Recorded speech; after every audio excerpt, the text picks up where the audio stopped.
Dans cet exercice 2, vous avez une population de rongeurs qui est modélisée, ou bien qui est modélisée par la fonction P de t égale à 50 fois exponentielle de t sur 2 avec t exprimé en années.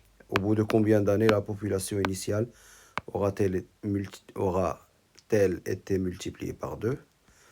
Alors la population initiale, quand vous voyez initiale en général, c'est pour t égale à 0 quand t représente le temps. Donc il faut calculer P de 0. 50 fois exponentielle de 0 sur 2. 0 sur 2, c'est 0. Et exponentielle de 0, c'est 1. Donc P de 0 égale à 50. Initialement, il y avait 50 rongeurs. On veut savoir au bout de combien de temps cela va être multiplié par 2. Donc, au bout de combien de temps ce sera 100 rongeurs. Donc on résout P de t égale à 100. Donc ça donne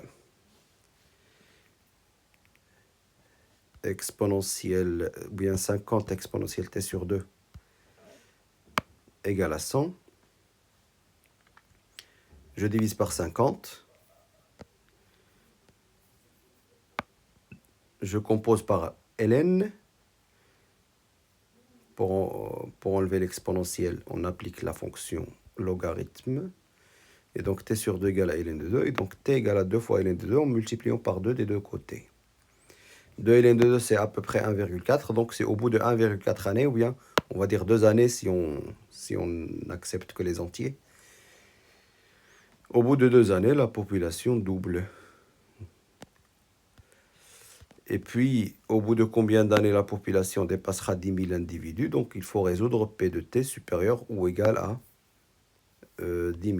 Dépassera, bon, j'aurais dû mettre supérieur strictement à chaque fois parce que dépasser, bah, c'est plus grand que 10 000 strictement. Bon, peu importe.